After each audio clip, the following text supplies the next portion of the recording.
Welcome, everybody. It is another edition of League One on the Rocks. My name is Rich. You can find me on Twitter at I'm Rich, but I'm not. Joined, as always, by the man to my side here, Brian. Usually I would throw some sort of a joke in here, but this is a moment of congratulations. Uh, Brian passed a huge test earlier. What was it, yesterday? Yeah. So hold for applause while we get everybody cheering for Brian and supporting him through that moment. That was a major achievement for him. Not the fact that he passed the test, but it's a big moment in his professional life. So hold for applause. If Brian, if you listen closely, you can hear everybody that's out there listening and watching us cheering you on. So good job, man.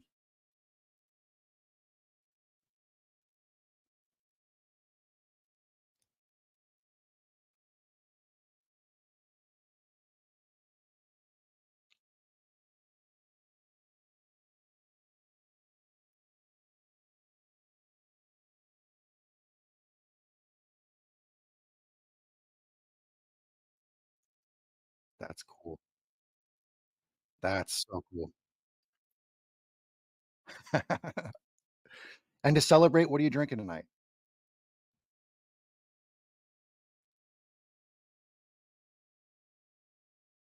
There you go.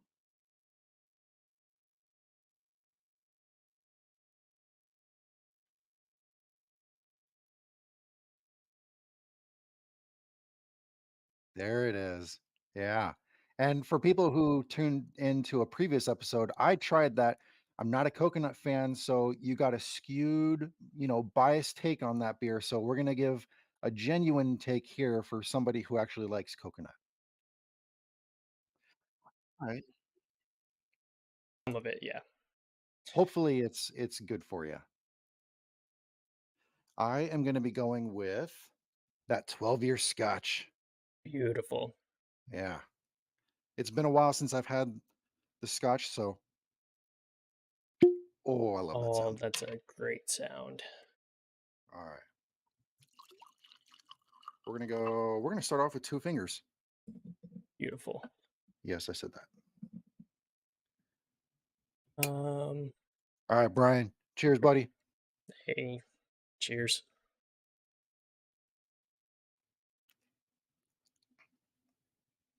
All right, let's dive into the outline here. So, we're going to talk about some of the Wednesday night matches. We're going to be talking about some of the Saturday night matches. Saturday alone had 26 goals. Absolutely crazy.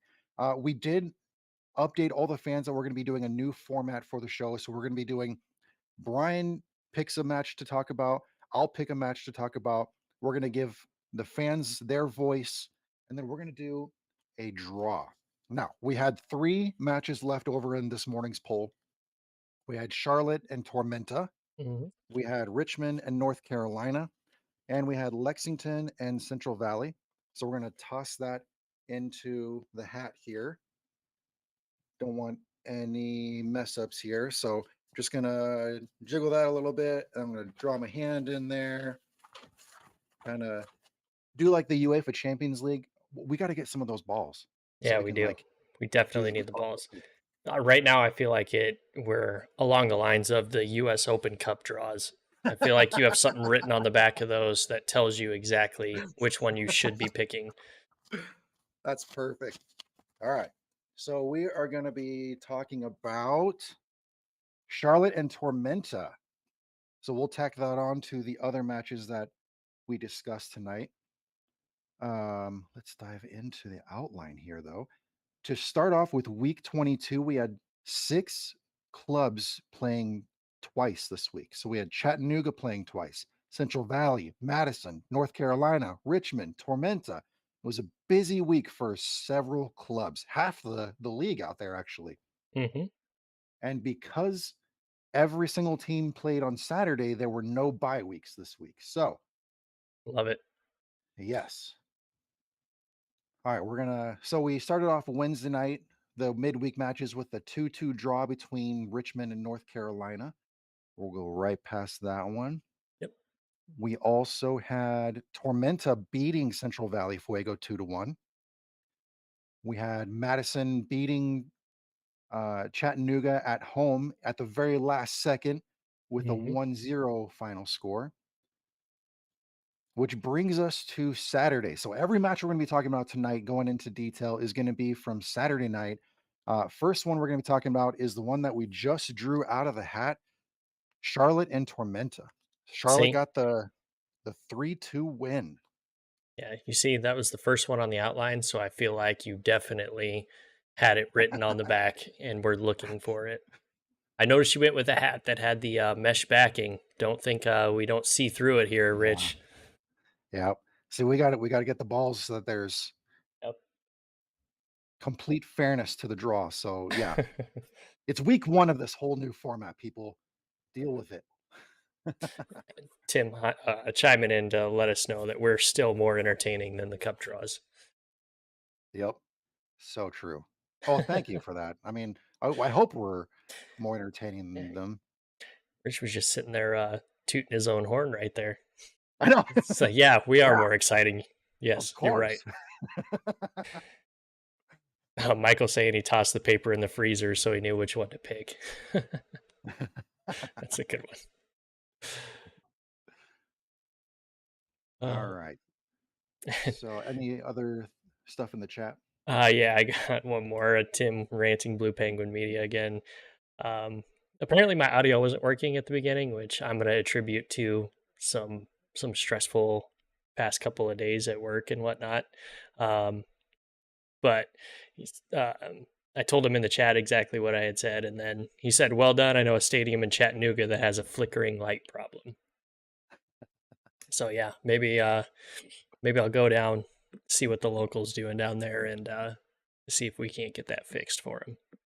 You're going to be the official electrician for League One because not only do you have Chattanooga looking for your services, you also have Tormenta looking for your services too. I know. Well, and hopefully here, when Union Omaha decides to build a stadium, hopefully they go with the local 22 guys, and then we get a put a call out for guys to go work on the stadium. I'll be sure to keep everybody updated if and when that ever happens. Yep. All right. So we're diving into Charlotte hosting Tormenta. 3-2 win. Pretty crazy because uh, by halftime, Charlotte had a 3-1 lead. But so, I mean, we're jumping ahead of ourselves here. But um, I mean, Charlotte had the vast control of the first half here. You had a goal in the 8th minute from Johnson. Um, he had an assist from Trezor Mbuyu. In the 20th minute, you had a goal from Miguel Ibarra with an assist from Hector Acosta. Tormenta did pull one back with a goal from Makwele Akale in the 23rd minute. He got the assist from Pedro Fonseca. But then right before halftime, Charlotte scored again to take the 3-1 lead. Nick Spielman got that goal with an assist from Johnson as well. So, um, and then the second half, oh, we had a PK in the second half. Pedro Fonseca converted the penalty for Tormenta there. Mhm. This was one of those matches that really, pushed that goal total that we just talked about for Saturday night alone being 26 goals. This was definitely one of those that was a heavy, I don't know, heavy count for that Saturday night count. Yeah, definitely, and also a very popular score line for the weekend at 3-2. Yeah. Um, but I mean, it was really interesting to see kind of that fight again from Tormenta.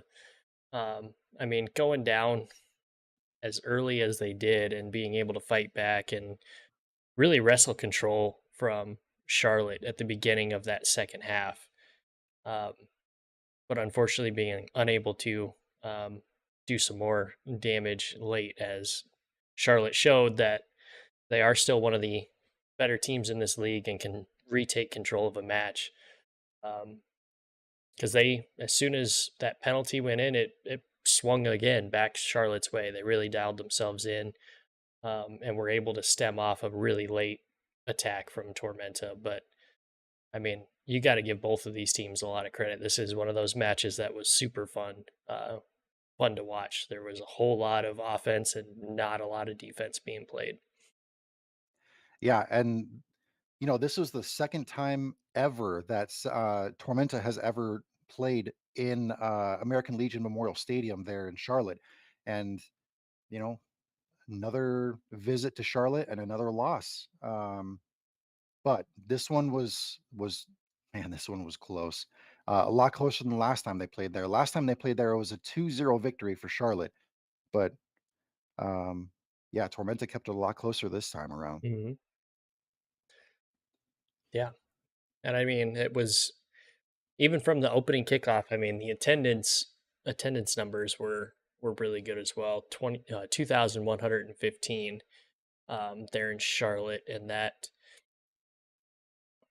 is well over their average of 1757. So it's good to see. I know they're one of those teams that I mean we've poked fun at for them not filling parts of their stadium up and only having hundreds of fans earlier this season. Um, but good on them to have the fans come out and really support the team again. Yeah, I'm glad that our heart to heart talk with the fans out there has helped turn around the attendance. Yeah, definitely was us. I'm sure And I'm still waiting for the residual checks, but that's okay. it's okay. I It was mean, out of the goodness of our heart.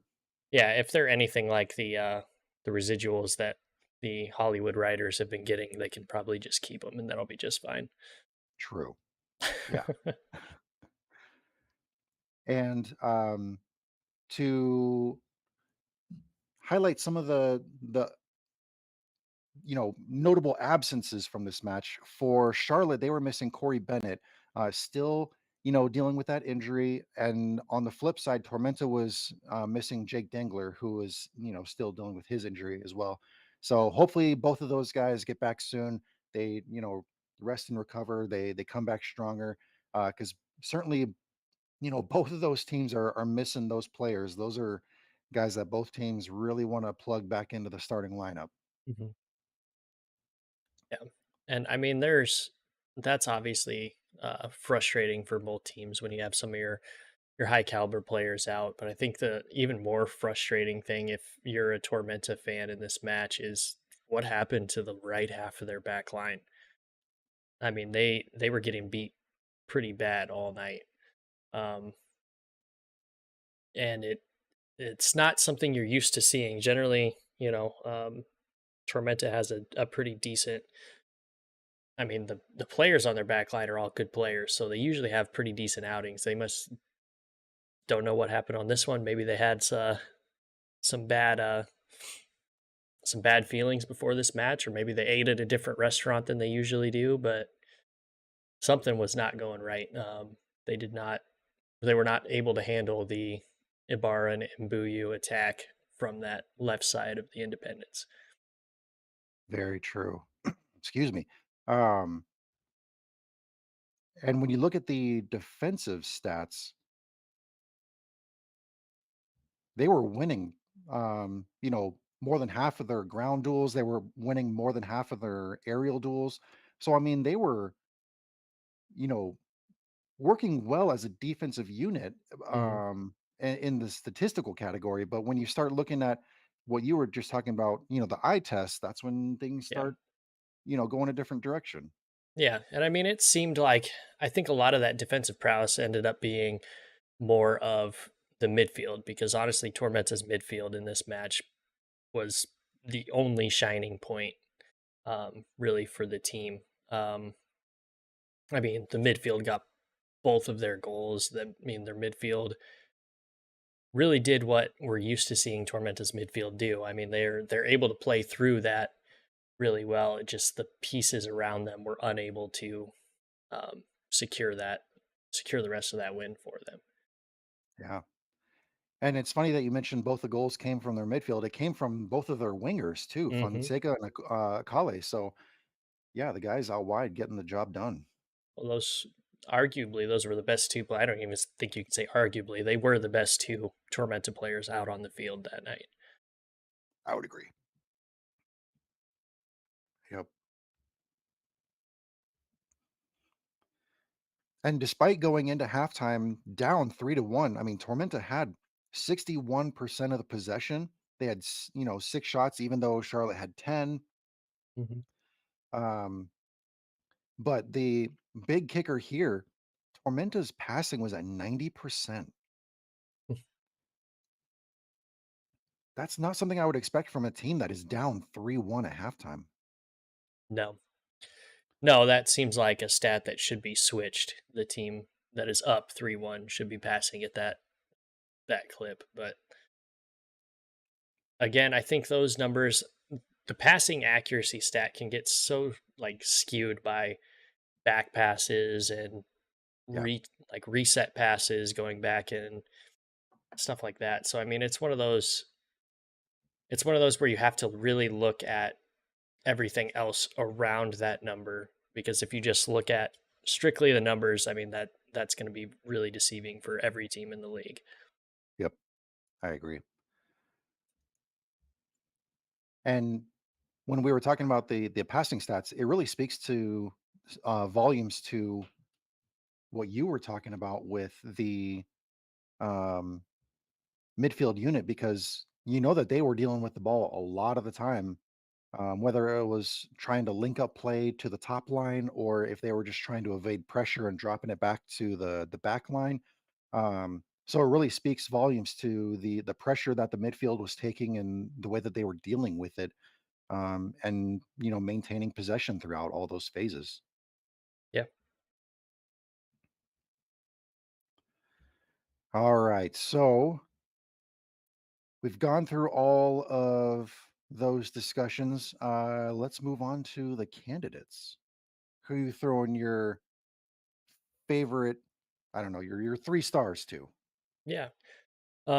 So I feel like the first one definitely has to go to Joel Johnson. I mean, played 89 minutes, had a goal and an assist, was 79% on his accurate passes, 100% on accurate long balls, um, and 100% on his aerial duels won. So, um, I mean, that obviously a goal and an assist, that's 2 goal contributions in a 3 goal game. So that he's going to get the first nod. Um, the second nod, mm, I'm going to have to give it to Akile. Played all 90 minutes, had 1 goal for Tormenta, 81% accurate passes.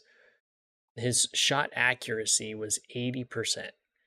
He forced multiple saves out of Austin Pack in this one. And that is something that I feel like Austin Pack is one of the better goalkeepers in this league. So the more shots that you can get on him, the better chance that you have of one of them going in. And it's just really a numbers game at that point. But also 100% on his successful dribbles, um, won 1 corner, 75% on his ground duels, and drew 6 fouls as well. So again, talking about Tormenta's midfield, Akile was one of the biggest reasons that that midfield had such a good day. And finally, I'm gonna go with the center back for Charlotte, Nick Spielman. 90 minutes played, had 1 goal, 2 shots, 91% accurate passing as a center back. Again, could be a little bit skewed, but still, 91 is 91. Had 2 blocks, 5 clearances, and 2 interceptions and 5 recovery runs. So not only getting it done with the attack, but obviously getting it done with the defense as well. Nice. Good choices. I support those. All right, so we move on to other Saturday night matches. This one was up for another, poll choice for the last fan vote. It got the second most in the um, excuse me, the fan vote. It was Lexington and Central Valley. Lexington pulled off the 3-2 victory, and then oh, and speaking of Central Valley, Cerritos got the call up. He's going back to international duty. Good for him. Congrats. Yeah. And I thought that he was possibly gonna be missing that match against Lexington, but it looks like his call up he was called up, but actually arriving for international duty was gonna come, after that match. So, um, Lexington fans were probably not too happy seeing him take the field, but they still got the victory, so congrats to them. Yeah, definitely. Alright, so moving on from that Lexington victory, we come to my choice, for discussions this week, which was North Carolina hosting Greenville, and North Carolina got the 2-1 victory. Now, as far as the fan votes, seem you know more than half the people seem to think that North Carolina was going to get the win. Looks like a quarter of the vote was going to be a draw, and 20% of the vote was going to be a Greenville win. Mhm. Um, let's see, pretty good attendance there at Wake Med Park. Yeah, 2,301 fans for that one, and that is also over their average of 1,939 fans. So, again, another Wow. match and another over average attendance. So, good on them, in North Carolina getting the fans out as well. Do you think that has anything to do with the fact that they announced their promotion back to championship? I think it probably has a little bit to do with it. NCFC also has had some pretty cool promotional nights as well. So, and I'm sure with this little bit of a cool down we've kind of been experiencing this last week, I think that probably hit them a little bit later. So about this time, it probably cooled down a little bit, or at least enough to bring some more fans out. But Yeah. either way, I don't care how it happens. Just more fans coming in is always good. Yeah. Well, from the get-go, this one was high pressure from North Carolina. In the second minute, there was a ball that was sent down toward Greenville's goal line, and as Raheem Summersall was chasing down that ball, Greenville's Evan Lee tried to shield the ball, going across the goal line so they could get a goal kick. But Summersall was actually able to reach around him and direct the ball back into the path of Alex Anderson, who was able to turn over his right shoulder toward the goal and get a shot off. Now, Jared Mazzola did save it from point blank range, but in the second minute, North Carolina was putting that kind of pressure on Greenville. And then again in the 10th minute, uh, Olex Anderson had an absolutely perfect, perfect curling outside of the foot through ball down the field to Garrett McLaughlin, who was, he was in a dead sprint down the rest of the half of the field to chase this ball down.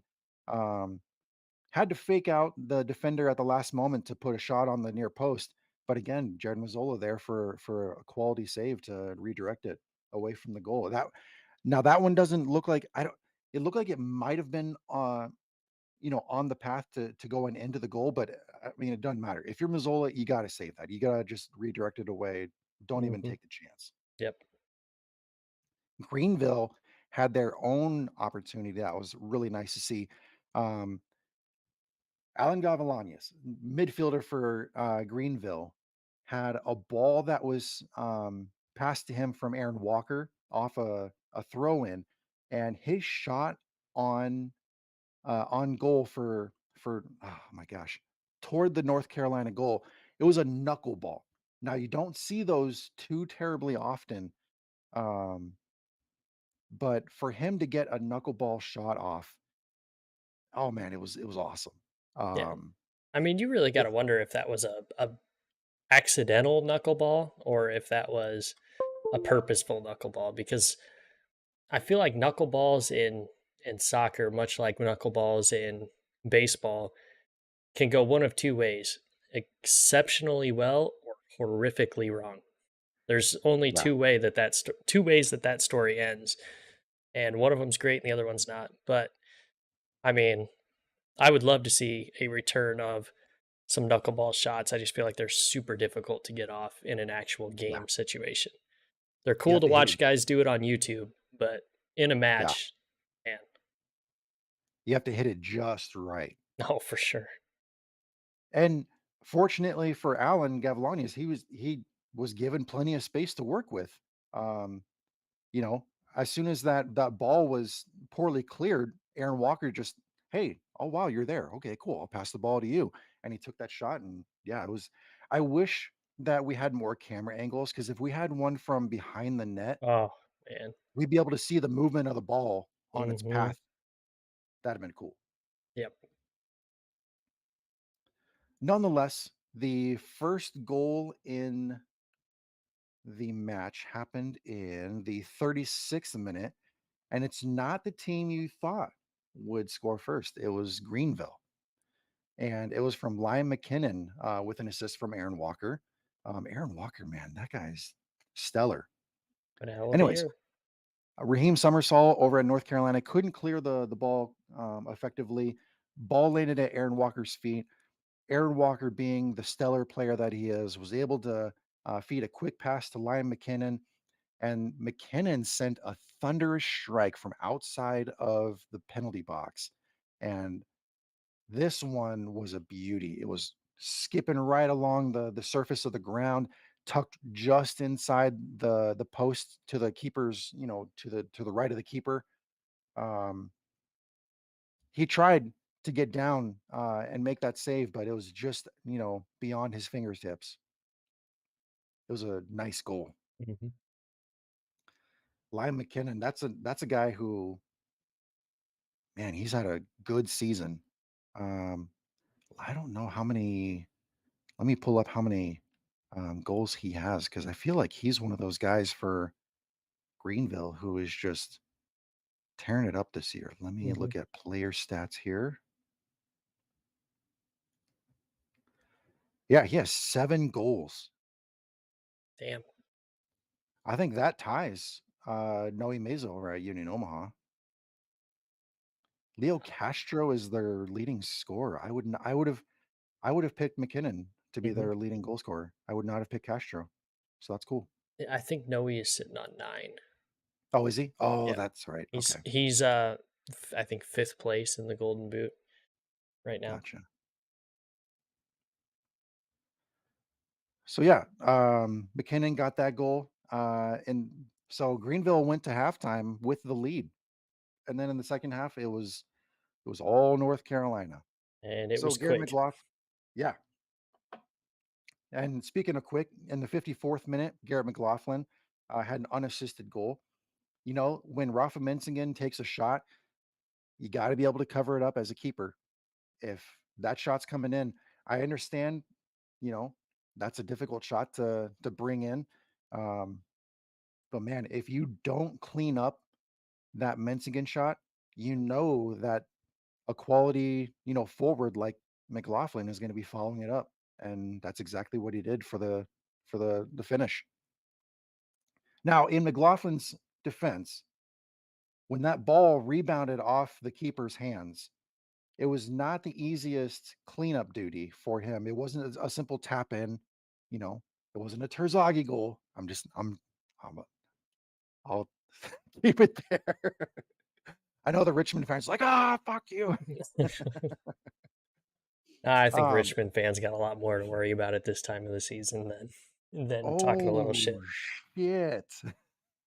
Hey, man, I'm not saying something that I haven't already heard from them, so Yeah, which we'll talk about that. we'll get there. Um, so I mean, that ball was coming off the keeper's hands. McLaughlin was there. He had the head start, for the cleanup duty. If you are a youth coach and you are trying to instill that kind of discipline and that kind of attention to detail in your players, it's going to pay off. And it did exactly that in this situation because as McLaughlin, if you follow up that shot, even if the keeper saves it, you can put early pressure on him um, to maybe not put the ball at his feet and pass to one of his defenders. Now that that ball is ricocheting off his hands, you're given a free shot on goal. And it wasn't the easiest shot on goal, but he was able to put it in the back of the net. Mhm. And okay, so I have a little bit of a beef with this, and I support the Lexington fans for their uproar on social media for this too. They called McLaughlin. Was it McLaughlin? They called McLaughlin the fox in the box. And I'm sorry, I have to agree with the Sporting Lexington fans, Lexington Sporting Club fans. I'm sorry. That fox in the box completely. Um, that is only for Kalen Fox. Like you cannot call anybody else fox in the box unless you're talking about Kalen Fox. You mean the guy with the last name in the actual phrase? Yeah, Yeah. probably. And for all the work that he's done on defense for Lexington, No. namely that goal line save against Union Omaha. Mhm. So yeah, you can't call somebody else fox in the box. That's gotta go to Kalen Fox. But Garrett McLaughlin, good goal. Mhm. All right, 2 minutes later, Louis Perez had an unassisted goal, and this one was gorgeous. And came off another throw in, poor clearance, and it went right to the feet of Louis. And all he did was take a touch uh, toward the middle of the field and just sent an absolutely stunning curler to the far post. That keeper had no chance of saving that ball for two reasons. One, he had so many defenders and Greenville, I'm sorry, and he had so many players in front of him that the windows to see that ball were so closed off. But by the time he saw the ball, it was way too late to react.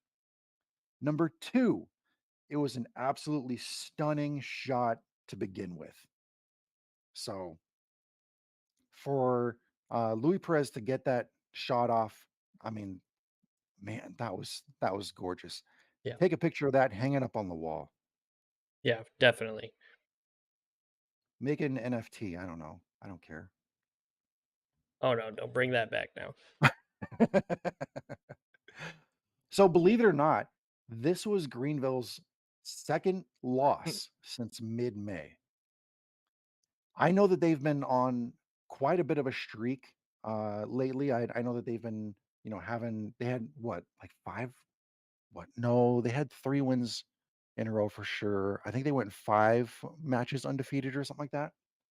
But for yeah. this to be their second loss since mid-May, here we are halfway through August. I mean, that's 3 months later and they've only had 2 losses in that time frame. So, Mm, man, good for Greenville, for having that kind of production. And I mean, that would speak volumes to why they're sitting at 6th place right now in yeah. the league. Tim with Ranting Blue Penguin Media saying McLaughlin is should be known as Mole at the goal. And Oh, there you then go. Tim also corrected himself and said, actually, that may be Terzaghi for as much time as he spends on the ground. That's good. Yep. That's good. I like that. Figured you would like that one. As soon as I saw it, I was like, oh, that's going to be a good one. Yeah, I like that's it, Tim. good. Good job. So we had the Greenville stat there. North Carolina has now scored in their last 9 games in League One. And I think that brings they've scored, let me go up here because they've scored a total of 19 goals in that time frame. So 9 matches, 19 goals. Some firepower. Yeah. Which I mean, we figured Not they were going to have, though. I mean, right at the beginning of the season, we saw their lineup. And we're like, they're going to score a lot of goals. exactly. And to go off of that point, that's a really good point to go off of here. So the past 2 seasons, they've been wooden spoon winner. With the roster revamping that they did, they've been able to turn things around. And um, to go off of what you just said, here's a statistic that tells you how much they've turned things around. North Carolina has won 16 points from a losing position so far this season. more than any other club in the league. If you look at last year's or, even 2021's edition of North Carolina, they were not turning around those losing positions. They were maintaining those losing positions and they were dwelling at the bottom of the standings. Mhm, So for them to have the professionalism and the I don't know, the execution to be able to turn things around when they're in a losing position speaks volumes to the way that that club is operating at this moment. mhm. And under the direction of John Bradford, you can't, you know, speak about North Carolina without, hailing John Bradford in that moment. Yeah, and I mean, you could really kind of tell that he had put together a blueprint for this season, and they're really following that blueprint. And I mean, if you go back and listen to our interview with him, I mean, it was clear that they knew exactly how they were gonna approach the league this year. They weren't gonna take the typical, okay, we're gonna bolster our academy guys with into our first team with one or two veterans. Like, no, we're gonna completely go for it. And I mean, I know we kind of hinted at them going back up to championship, and it got a little bit sidestepped because maybe that was already in the works or something like that. But um, obviously, this revamping of the roster was a way to show that NCFC going back up to championship, they're going to be going up with a squad that is going to be competitive. I think that was the biggest thing that this team decided that they wanted to do this season was show that they're competitive in League One, and they obviously are sitting at the top of the table. They want to win it, and they've got a good chance to do it. So um, they want to win the league this year and go up into championship and show what they can really do. So I think they're thus far they've followed that blueprint perfectly.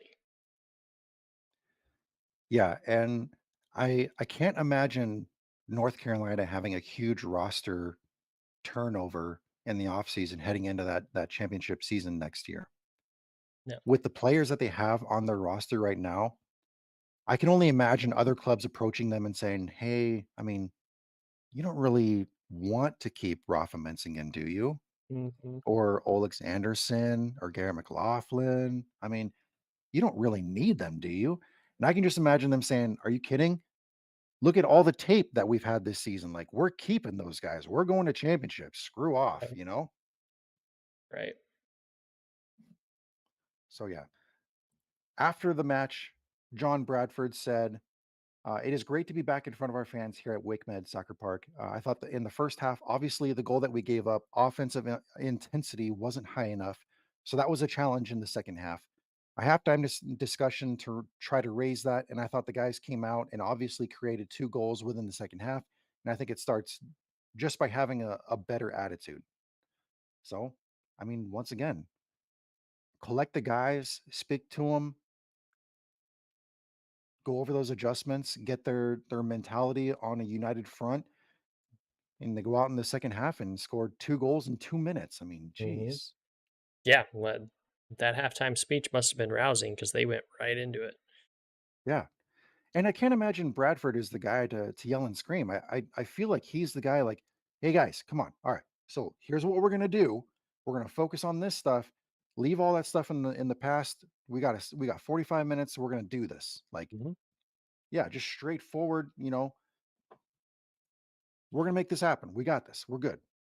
Hmm. Yeah. All right, so give us your 3 stars for this match. Yeah. So my first star is actually going to go to a Greenville player, and that was Aaron Walker. 83 minutes played. Had the assist on the goal.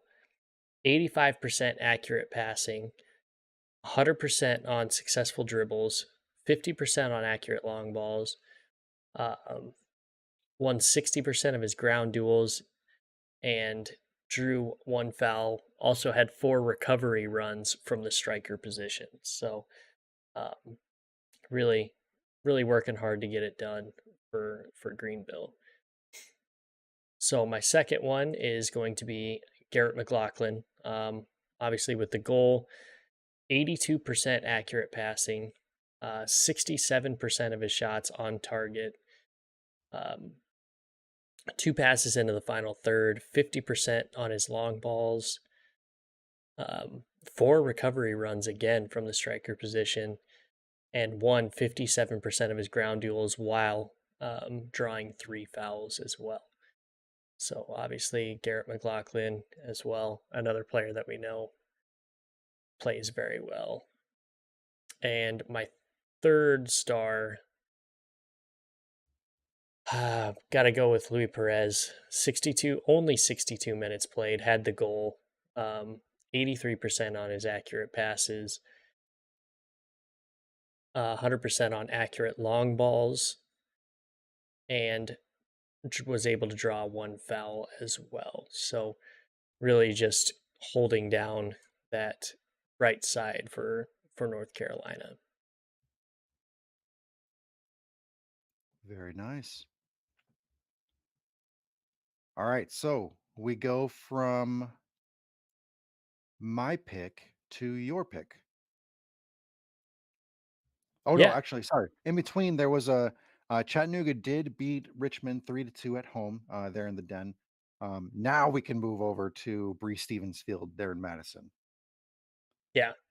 Um, so this game ended up being a 2-1 win for One Knox, and um, it was a complete turnaround from who the fans thought. I mean, 81% of the fan vote was going towards Forward Madison in this one, myself as well. And if you just go straight by the stats, Madison probably should have won this match. Um, I know I don't speak a whole lot on statistics, but even this one to me is insane. I mean, you just look at straight XG for, um, your expected goals for Madison was sitting at 3.5, whereas Knoxville was at 0.58. Just Crazy. so many chances. And I mean, oh, I mean, Madison had their fair share of chances in this match. They really did. I mean, 28 shots for Madison in this match. I just 28 shots in total is insane, especially when you couple that with there was only 8 shots for One Knox. So that's a grand total of 36 shots in this match. Um, and I mean, it just Madison missing 4 big chances. Um, I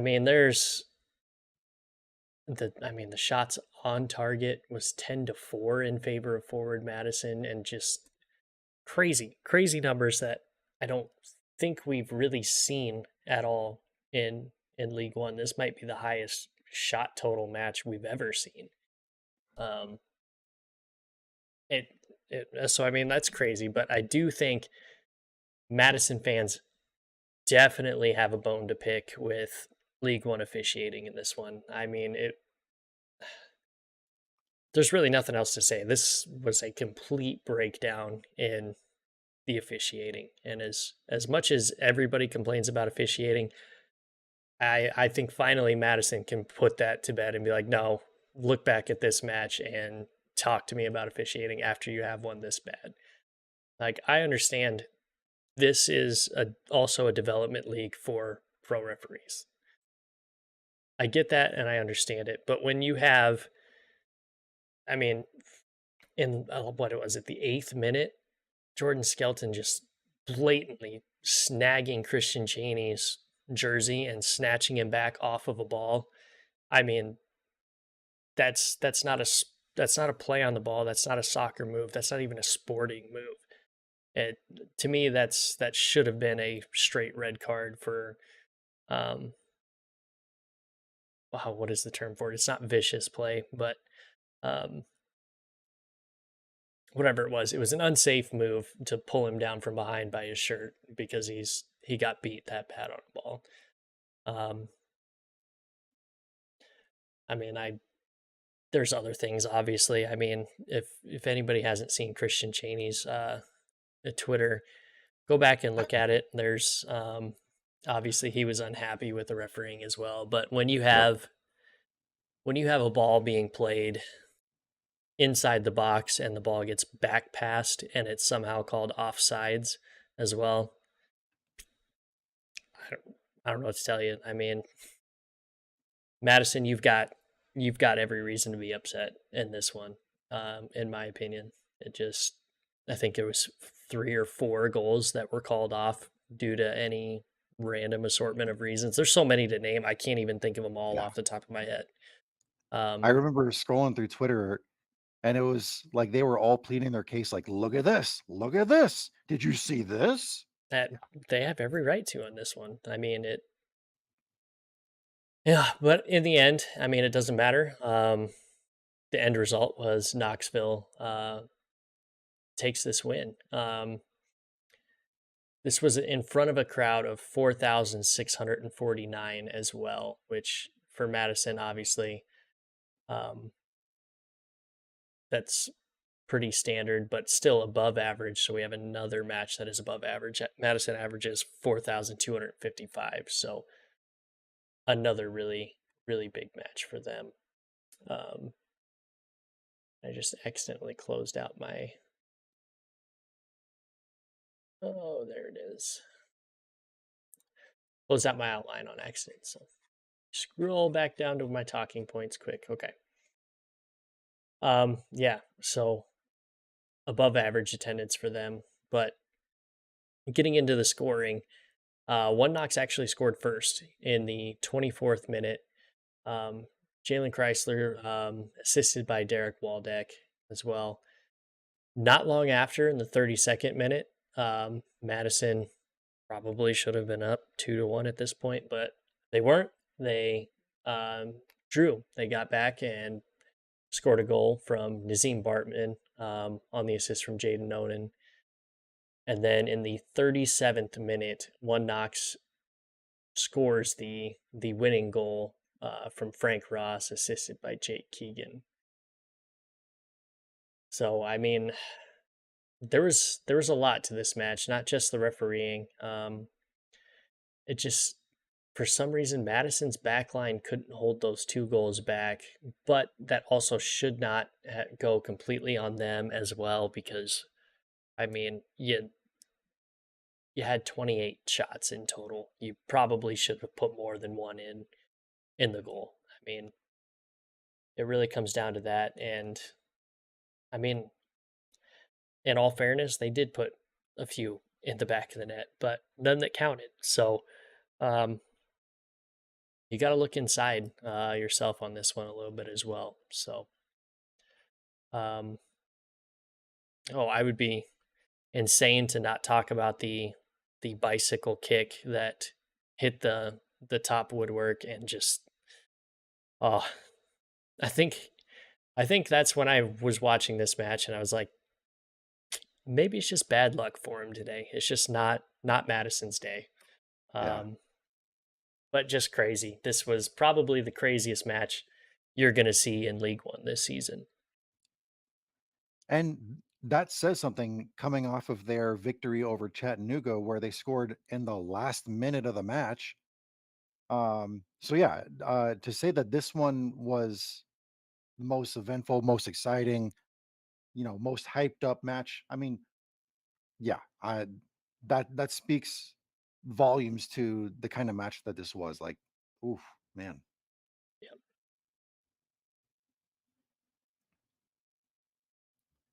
And Yep. after the match,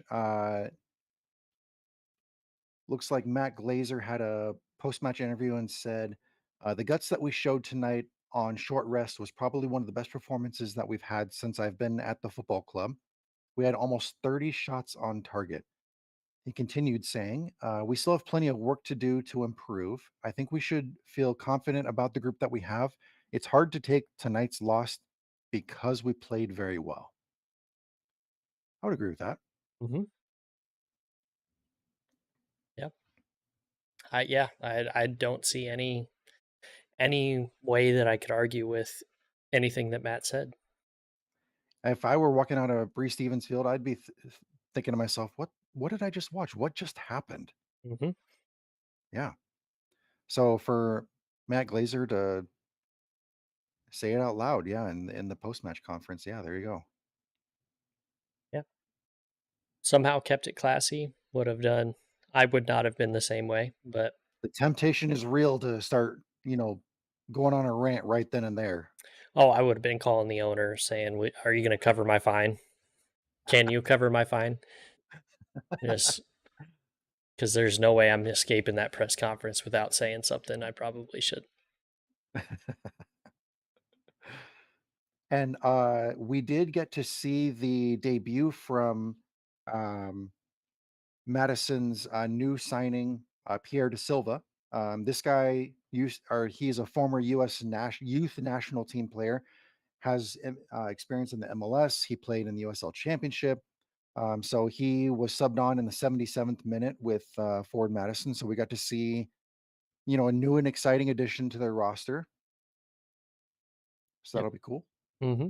Definitely.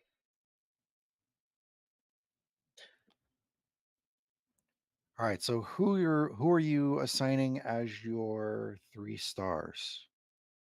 Um, yeah, the first one, I feel like this is probably the easiest and no brainer is pick I've ever had. But Sean Lewis, 90 minutes, had 8 saves, only conceded 1 goal. Um, only conceded 1 goal. Um, 64% accurate passing as well from the goalkeeper. 4 diving saves, 5 saves inside the box alone, and had 45 touches with 8 recoveries. I mean, Wow. he to face that many shots and that many shots on goal and only let one in. Um, yeah, he's the obvious pick for the first one. Um, and then I think my next one at maybe not a player that you would have thought off the top of your head, but Jaden Onen played Okay. all 89 minutes, had one assist. He took 6 of their shots, 83% on his accurate passing, and his shot accuracy was 60%. So I mean, he was shooting at a good clip, and they were just saved. Also missed 2 big chances, but 67 touches in the striker position. I mean, also, was able to draw 2 fouls as well and intercept the ball 3 times. So the defensive prowess was also on point for that one. Um, and for my 3rd star, I'm gonna go with Jalen Chrysler, I believe.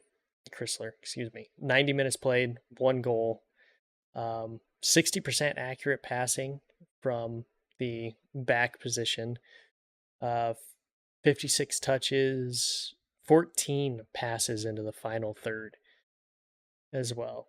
And just insane. 3 headed clearances, which were all of his clearances, 1 interception, and won 80% of his aerial duels and 67% of his ground duels. So obviously getting it done on the defensive side of the field.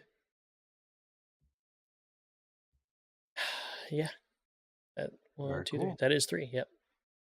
I had to redo I my like math there. the who's your 2 star again? The 2 star was Jaden Onen. Jane Nonan. That's right. Yeah, that's a unique pick, but I like it. That's a good one. Just seemed like he had one of those matches where he did what he was supposed to do, but it got lost in all the bigger drama of the match itself. Yeah. All right. And with 62% of the fan vote, we have our very last match of week 22, which was Northern Colorado hosting Union Omaha. Union Omaha would come away with a 3-2 victory. It was a close one the whole time, too. Um, Man, this one was close. Uh, Pretty good attendance there at Future Legends Park, too.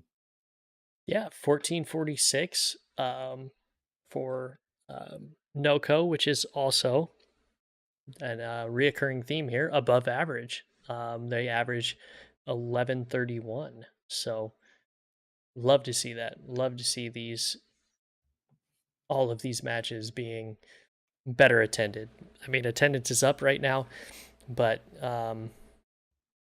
we're getting better too. So the more people we can get into the gate, the better. Um, so awesome to see. We'll keep doing that. What was also interesting is in our Twitter poll, Northern Colorado was voted by the fans at 37.5% to win, and Union Omaha was also chosen by the fans at 37.5% chance to win. So, or 37.5% of the vote went to Omaha, 37.5% of the vote went to Northern Colorado as well.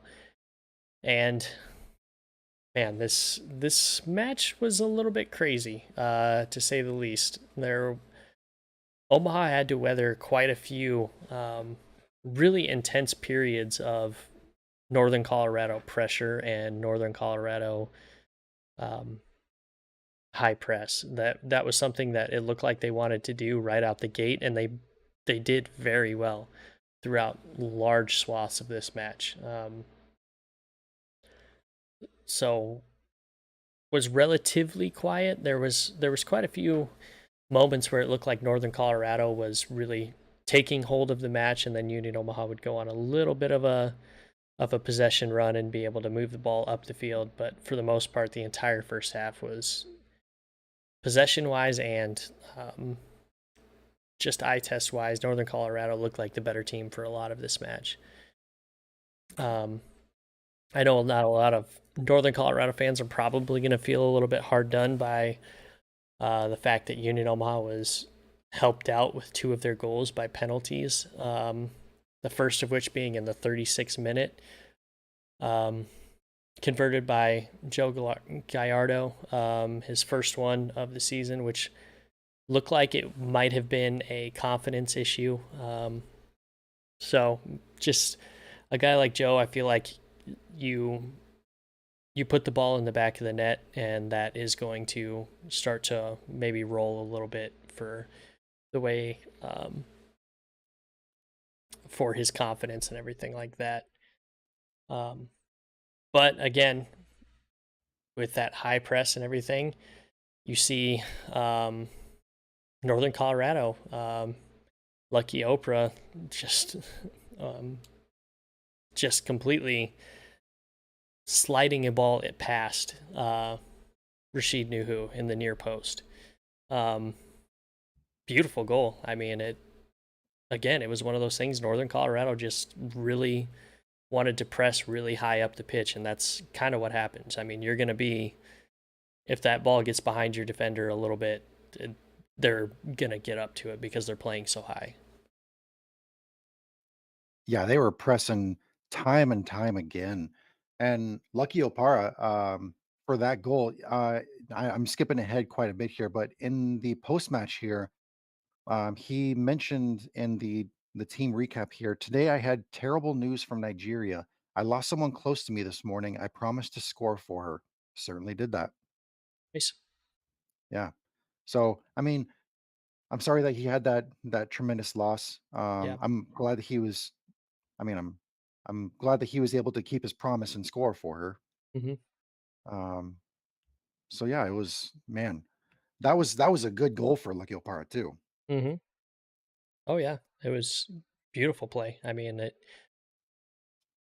there's going to be a reoccurring thing. His name is going to come up in the star performers for sure. Mhm. And then JP Skiers had his PK there in the 44th minute. Yeah, they're. I mean, I said earlier too. I feel like Northern Colorado fans are going to feel a little bit hard done by the fact that Union Omaha got two penalties in this match. In my opinion, and granted, call me biased all you want, but even taking my favorite team bias out of it, to me, both look like clear instances where the right call was played. Yeah, I agree. Um, I mean, you have the first one. Um, the first one I believe was was that essentially the tackle in the box as well, or was Yeah. that the handball for the first one? First one was the tackle. I think the second one was the handball. Yeah, which I mean, if you wanted to argue with me on the handball one, that one I would maybe be a little bit more lenient on because Oh, it sorry, we had it the other way around. Handball was first. okay. So the handball I could be a little bit more lenient on. I mean, was his hand away from his body? Yes. Is that by definition a handball? Yes. But did he make a deliberate play at the ball with his hand? Probably not. Yeah. I could be It convinced either way. It depends on your yeah. interpretation of the rule, I suppose. Yeah, I agree. Oh man, you weren't kidding. This is very coconutty. I don't know if I like it that much either. I feel like I'm just drinking beer flavored Malibu right now. Oh,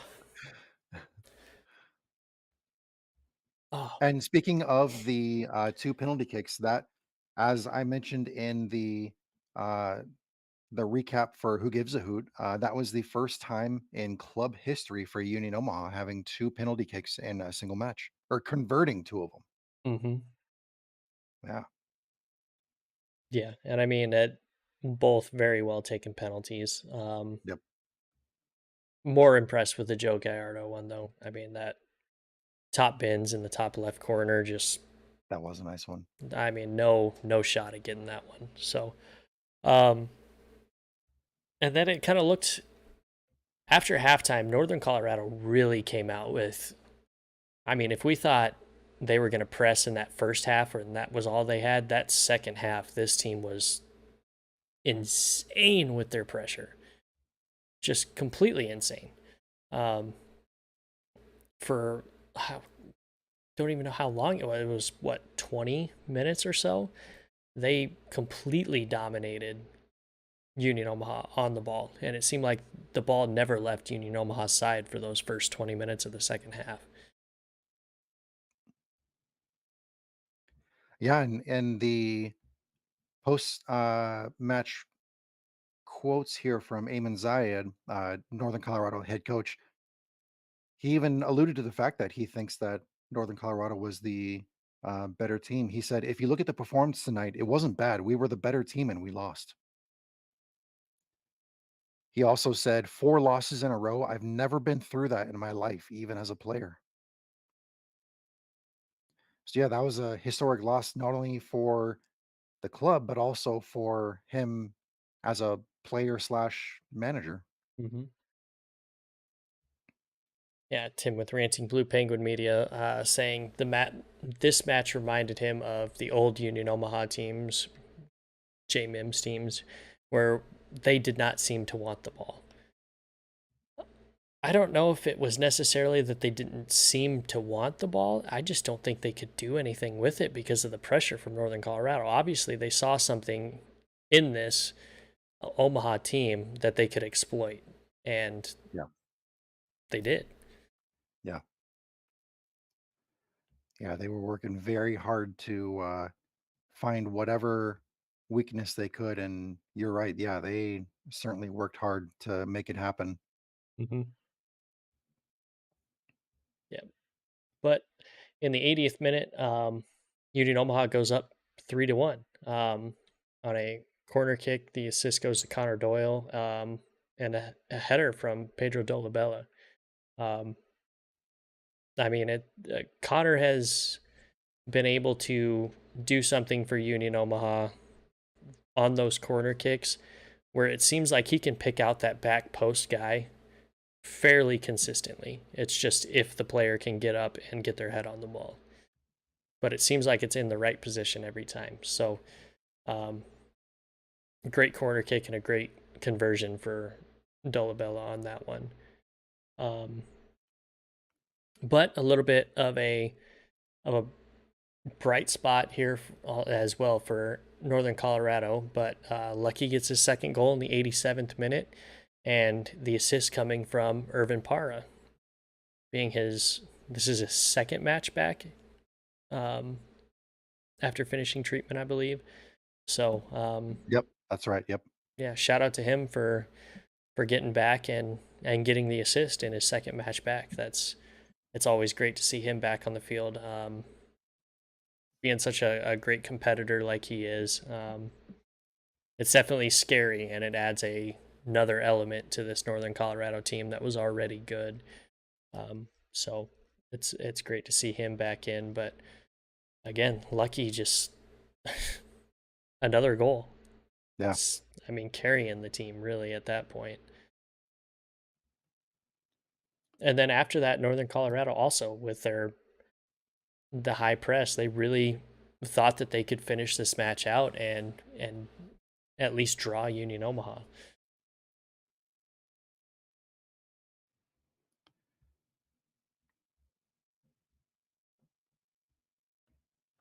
Yeah, they seemed to finish, really strong. They were taking shot after shot there at the end, putting a ton of pressure on Union Omaha. And let's see here in the second half,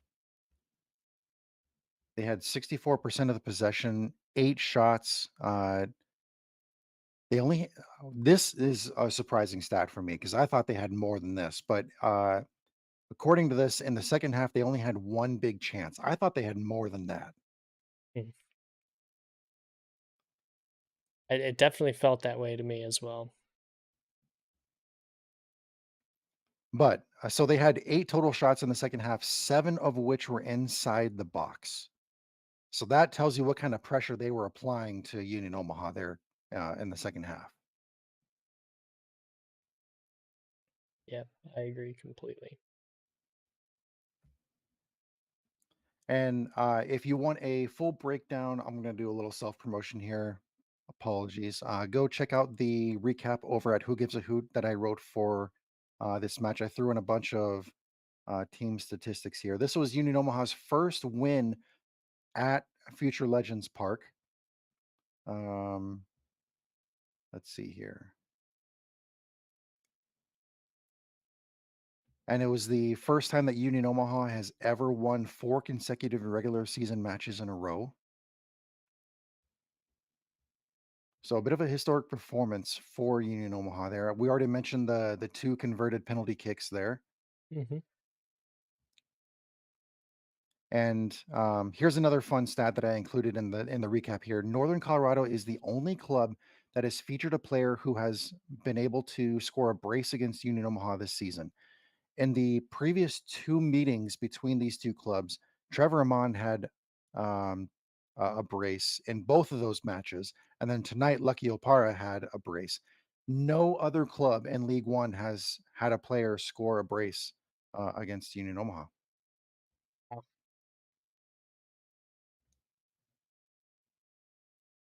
Let's see here. Yeah, so very good win for Union Omaha. Disappointing loss for Northern Colorado. Now, when you look at the standings, Northern Colorado has 12 matches left in the season. They currently sit in fifth place with 35 points. They're only 6 points off first place. I mean, let's talk about this. Well, I mean, they've With probably got how many games in hand do they have? They have 2 games in hand on Madison. They have 3 on Charlotte, and only 1 on North Carolina, who sits in first place. Do they play North Carolina again? Ooh, let me look that up real quick. They do. They play them on August 26th. Oh, so next week. Oh, that's gonna be good. Yes, they have a chance to swing that. They also play them again on September 23rd as well, And you said that was North Carolina and Northern Colorado. So, and one at each venue as well. The first one being in North Carolina, the second one being in Colorado. ooh.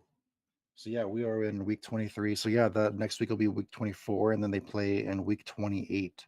Mhm, So yeah, that regular season series is still in its infancy. mhm, Ooh, that's gonna be fun to watch.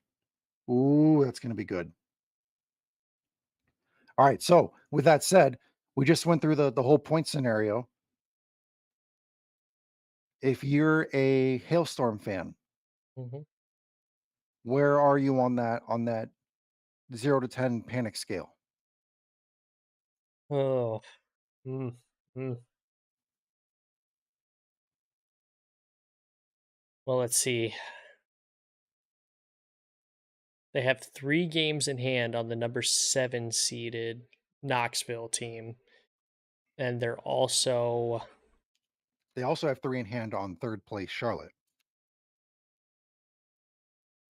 do also have 3, and they're 1 point away from 3rd place Charlotte as well, and Yeah, 2 points away from 2nd place Union Omaha. yeah, I'm I'm maybe on a 3 at most. yeah, I don't yeah, think this run of form is truly Northern Colorado.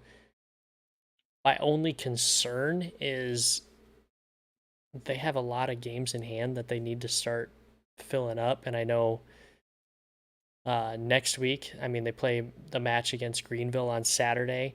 They play a match on Wednesday at South Georgia Tormenta, and then they play a match on Saturday at NCFC. yeah. So that's, I mean, that's 3 matches in a week's time. So they're they're obviously going to have some tired legs, and they have to travel for the second 2 matches. The first match they have at home against Greenville as well. So, um, yeah, So they have yeah, some tough matches. They still have two against Madison. They have two against Greenville, 2 against NCFC. two against NCFC. Ooh, I still think that this Northern Colorado team is good enough that they're going to. Um, I don't want to say they're a lock for the playoffs because with how tight this table is, who the hell knows who's a lock for the playoffs? I think maybe there's one team. You think NCFC is probably destined for the playoffs at this point. Yeah, I agree. Because what did we say at the beginning of this season? It was I, 45 was our magic number. yeah, I think so. I think it's what we set it at. They're at 41 with 11 matches to go. It's 32 game season, right? Yeah. And Tim at Ranting Blue Penguin, he sets us straight here. Why panic? Is this panic for not making the playoffs or for not making a first round bye? That's a good point. I mean, That's a it's fair it's question. yeah, it is. So I mean, if you take into account the fact that they've had four straight losses, you know, um, yeah, I don't think that they're in any risk of missing out on the playoffs. I think that first round bye is still. I don't know. I don't think it's bad to say it's an expectation at this point, especially if they're only 2 points off of second place and they have two games in hand on Omaha. Yeah, they can easily make that ground up. Yeah, but like you were just talking about earlier, that they don't have a very like an easy schedule the rest of the season. Yeah, there's 10 weeks left in the season. They have 12 matches in those 10 weeks. Some tough matchups. Yeah, I mean they've So let's see, they've got I'm not saying I'm agreeing with you, Brian. I don't think that they're in panic mode. I think a three is appropriate. It's elevated enough that something is on your radar, but not enough to like raise your pulse at all. mhm. Well, I mean 7 of their last matches are against right now playoff position teams. So 7 of their final 12 are against playoff teams. Mm, That's pretty yeah, I'm that might elevate me from like a 2 or a 3 for making the playoffs to getting a first round bye, mm, I'm floating at a 5 or a 6 on getting a first round bye. I could Okay. go either way. Their current run of form, I don't think is going to hold out this way. I think they're going to right the ship eventually. I'll right the ship. Um, Yeah. I I think for the most part, outside of maybe one or two teams, maybe really only one team. It's going to be a fight for that sixth spot. I think we have our playoff teams pretty well set at this point. It's just a chance, the matter of figuring out where they're going to land on the table. Yeah. Um, so it's, yeah, getting a first round bye, I think I would be pressing the panic button slightly right now for Northern Colorado. But as far as making the playoffs, yeah, I'm probably hovering my hands 3 or 4 inches above the button at this point. Yeah. Looking at seventh place through ninth place, One Knox, Tormenta, Richmond, 28, 27, and 27 points. They're not outside the realm of possibility of making the playoffs, but at the same time, they're 4 points behind sixth place, Greenville. They got some ground to make up. Plus, they need to get enough wins so that they have a tiebreaker for that first, tiebreaker. So, yeah, there's some work to be done for those seventh through ninth place teams. But yeah, Northern Colorado, they'll right the ship.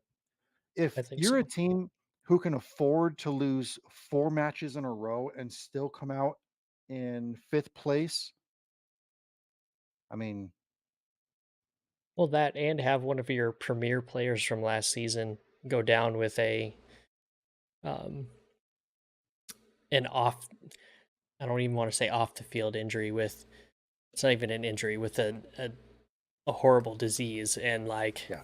still be playing as well as you are.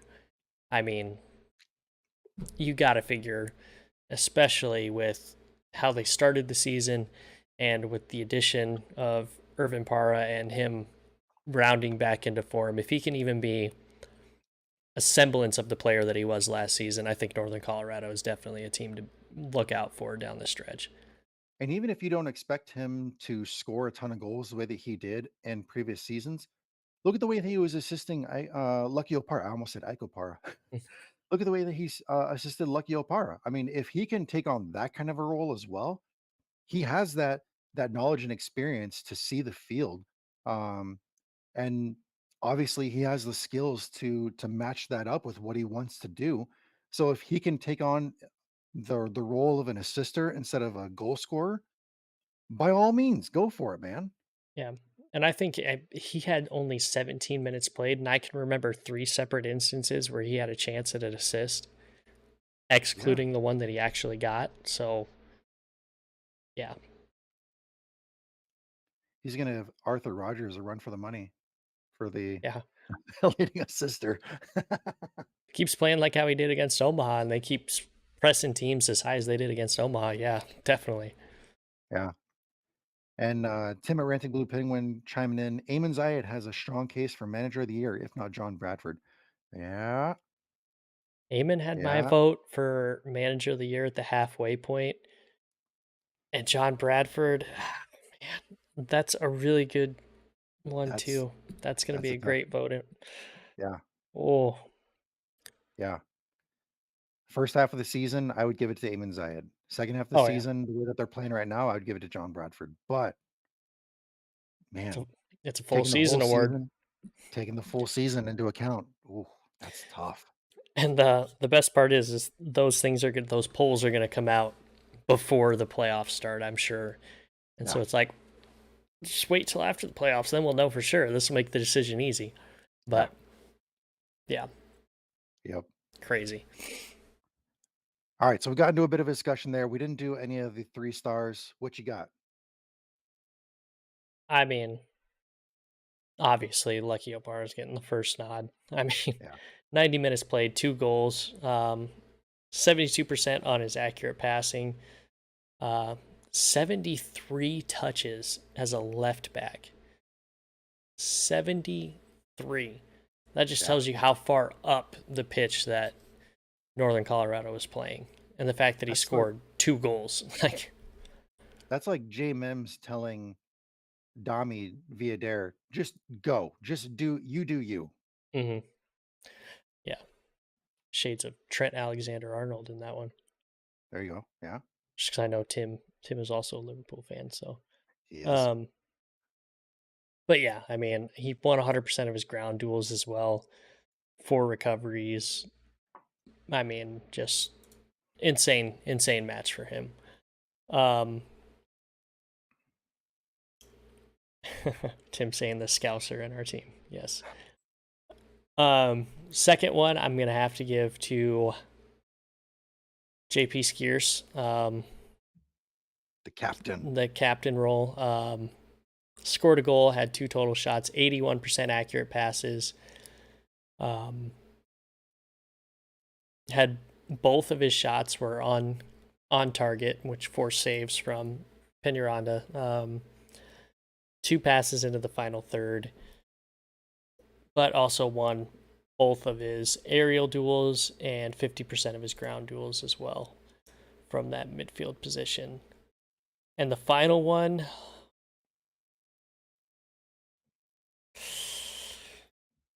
oh, this is a tough one. It's between Rashid Nuhu and Joe Gallardo. I'm gonna give it to the goal Mm, scorer though. Joe Gallardo got the goal on the penalty kick. 82% accurate passing, 3 passes into the final third, 75% accurate long balls. Um,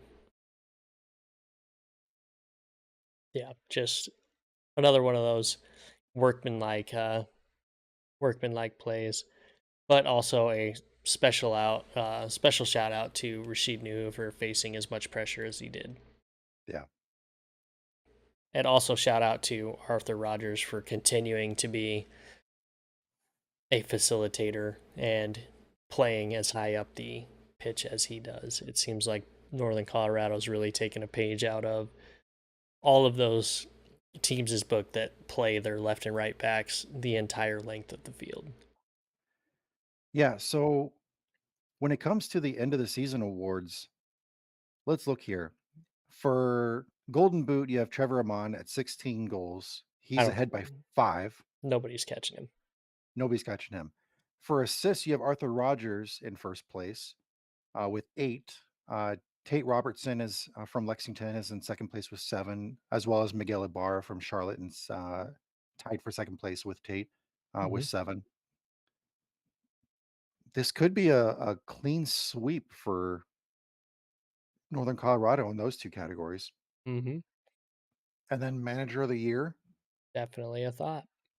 I don't see I don't see Lalo Delgado. I mean, he could possibly sneak in there for goalkeeper of the year, but uh, There's no real for runaway winner for goalkeeper of the year this year. yeah, It hasn't been in like the past 2 years with Rashid. It's been Austin Pack, Burn Shipman, Sean Lewis, Lalo Delgado. I I mean, don't there's think some. nobody's sitting under one an average of 1 goal per match, are they? Oh, not anymore. I don't think so. I think everybody now is sitting at about the 1 goal per match line. Because I what Burn Shipman was under, and then they had that match where they gave up a bunch of goals. Mhm. Trying to think who was he competing with? Was it Austin Pack? Tell you to be honest. Yeah, I'd have to look up the here. Let me look up the USL League One stuff here really quick.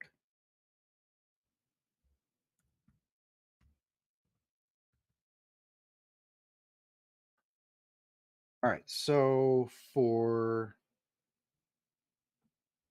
I thought they were going to have the goalkeeper award up.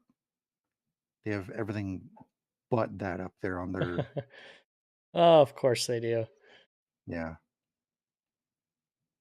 Shoot. Okay.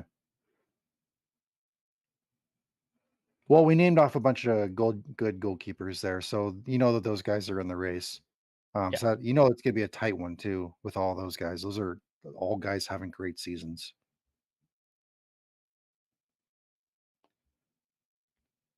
And then as far as league news, we talked about Cerritos getting the international call up. We talked about De Silva getting his debut with Madison. Um, I don't know that we had any league news in the past week.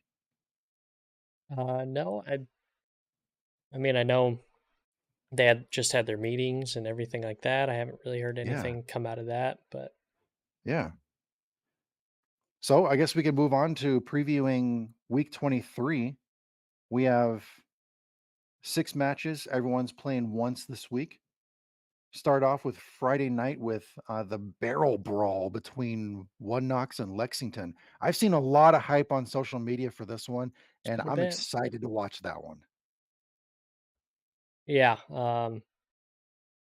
definitely going to be a good one. Definitely one I'm going to hope to watch. I'm on my way up to Valentine this weekend, so hopefully when I'm driving up there, I get some cell reception on the way. So if available, I will be watching that match. It does seem like a really good one, not just because it's the only one on Friday night, but if even if this was a Saturday night match, that might be one I would for sure be wanting to watch.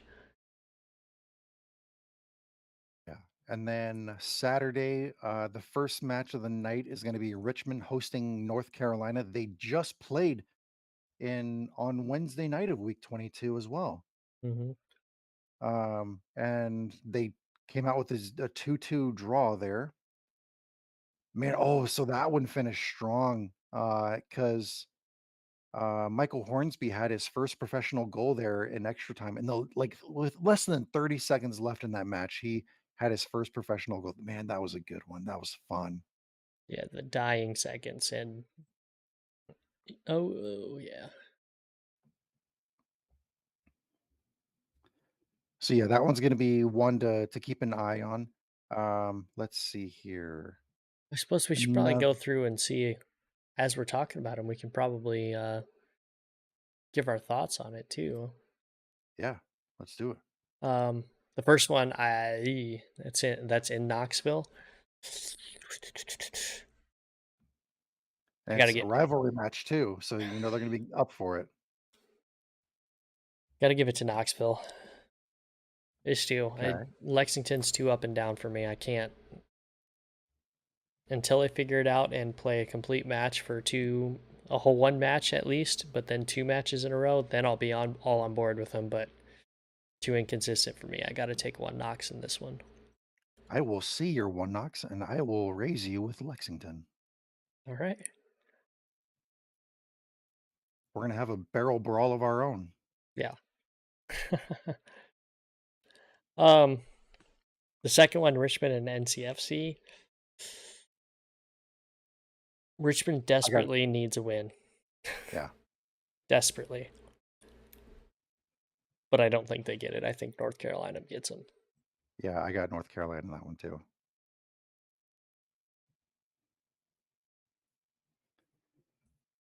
And then we have another match right after that one. We have Tormenta hosting Ford Madison. Two teams in desperate need for a win as well. So this will Yeah. be an interesting one.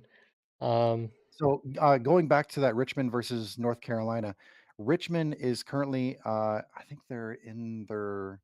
Let me go back up here. I made a note of that. With the draw, let's see here. Richmond is currently in their longest winless streak since their inclusion to USL League One and their debut in 2019. On the flip side, North Carolina has is in the middle of their longest unbeaten streak since 2011 when they were in the NASL.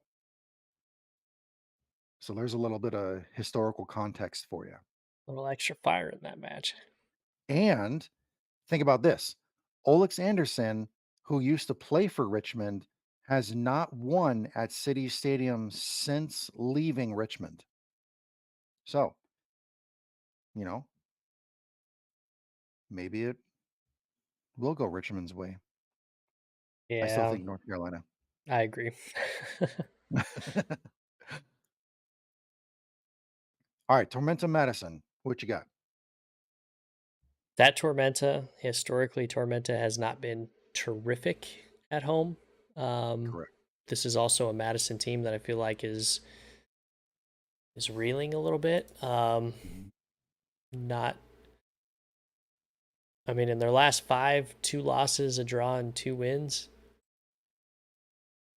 They're they look good. They did look good in this last match, so I feel like I've got to take forward Madison in this one. Um, Tormenta not historically good at home. Um, three losses and two wins in their last five. I just think forward Madison's going to have a little bit too much firepower with them, and I really think that they're going to come out with their hair on fire, being pissed off for, in their eyes, being cheated a victory this past week. And I got Madison beating them this time. Okay. Am I allowed to call for a draw here, or do I have to pick a side? Oh no, you can call for a draw. Okay, I'm gonna call for a draw. I I think that both teams are gonna be up for this one. Tormenta coming off a loss against Charlotte, where they were so close to beating Charlotte too. And they both won their midseason match, but then they lost their weekend match. So I feel like both teams are gonna be up to try to reverse the loss they just experienced. I think this one's gonna be a draw. It's fair. And then we have Omaha and Chattanooga for his Hispanic Heritage Night. hmm Um, yeah, I think Omaha at home, um, and playing Chattanooga. Um, I mean, Omaha sitting on a 6 goal differential to Chattanooga's negative 17 goal differential. I think Chattanooga just coming off of a win in last week. I don't think Chattanooga has enough skill players right now playing at a high enough level to be able to slow down this Union Omaha team that is really kind of rounding into form late in the season. I've got Union Omaha winning this one. Even though Chattanooga owns the series, Chattanooga has never won at Warner Park. So yeah, I'm gonna go with Union Omaha as well. Mhm. Call me biased. I don't care. I'm still going to Union Omaha. All right, next up is going to be. This is going to be a fun. Oh, this is going to be a fun one. Northern Colorado hosting Greenville. Yeah. Oh, Um, that's going to be good. Man, this is definitely one that is going to be interesting to watch. You have two teams both coming off losses. Um, Oh man, Greenville traveling to Northern Colorado. Uh, Great offense versus great defense. exactly. Defense wins championships. I think Greenville beats them. All right, so historically, looking at this one, it's completely even. Each club has won one, drawn one, and lost one. Feel So, like another draw is coming. yeah. Oh man. Actually, I'm gonna go with a hailstorm win. I think they finally reverse. They get the monkey off their back. They reverse the curse. Yeah. They don't extend their loss streak to 5. So yeah, I think they got this win. Fair. We got John Gross in the chats over at YouTube. Great stuff as always. Thank you, John. Appreciate you, John. Love you, bud. And then last match of week 23 is going to be Central Valley versus Charlotte.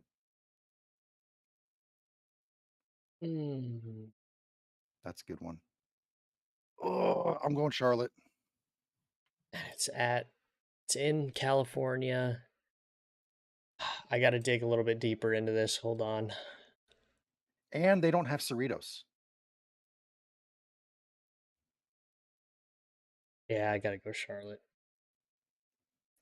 I got you. I don't think Fuego has enough firepower to compete. Charlotte has 3 wins in the series. Fuego has 1. They've only played in Fresno once, and in that match, Charlotte won 3-0. Every other match has been in Charlotte. But I will say too, we got to keep in mind this is Central Valley, California, and we know the kind of heat that comes out in Central Valley, California. That's And they're true. going to be riding this heat wave that's going to be sweeping through the country next week. They're going to get it first. It might be coming in on Saturday. Ours is supposed Yeah, to hit Monday, so yeah, that should be Saturday night. Should be prime time heat for this match. I'm still taking Charlotte, but yeah. I think it. I think there's going to be a little bit of puckering for Charlotte fans in this one. I think Central Valley's going to come out and hit them early, but I think Charlotte's going to have a little bit too much firepower and come back and get that win. Yeah, I think they're gonna be so reliant on Max Eck that they're they're just gonna run out of options Yeah. if they don't have any support from Cerritos.